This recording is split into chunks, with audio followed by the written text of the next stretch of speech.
Բարի օր սիրելի Աստծո զավակներ, մի փոքրիկ խոսքով, քաջալերանքով կիսվում ձեզ հետ։ Երեկ մտորում էի մի խոսքի շուրջ, որ Սաղմոս 95-ում գրված ասում է. եթե այսօր լսես նրա ձայնը, սիրտդ մի կարծրացրու։ Եվ ուզում եմ քաջալերել եւ ասել, որ համարիր, որ ես այսօր Տիրոջ ձայնն եմ քեզ ուղղված եւ ասում եմ, որ եթե դու որոշում ունենաս, կարող ես մեղքից ազատ ապրել։ Եթե դու որոշում ունենաս, կարող ես բարին գործել։ Եթե դու որոշում ունենաս, կարող ես առանց մեղքի ազատության մեջ ապրել։ Ազատություն, որը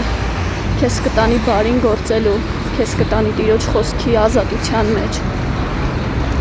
Եվ դու մեղքից հեռու կլինես եւ քո Տիրոջը հաճելի կլինես։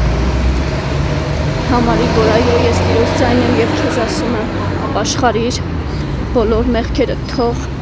եւ դարձիր Հիսուս Քրիստոսին։ Եվ նա հավատարիմ է ու քեզ խոստացել է, որ կբժշկի քո բոլոր ցավերը, կների քո բոլոր մեղքերը եւ քեզ կտանի փրկության եւ ազատության։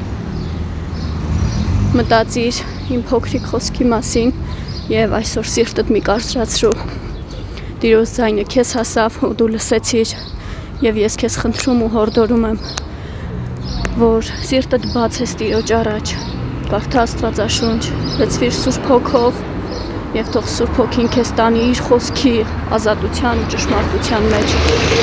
Հիսուսը քեզ սիրում է եւ նա է, որ գիտի քո ամեն ծածուկը, ամեն սրտի փափագը, ամեն հիվանդությունդ, ամեն ֆինանսական հարցերդ, ամենը նա գիտի։ Նրանից միայն խնդրիր ու թող Տերը օրհնի քեզ։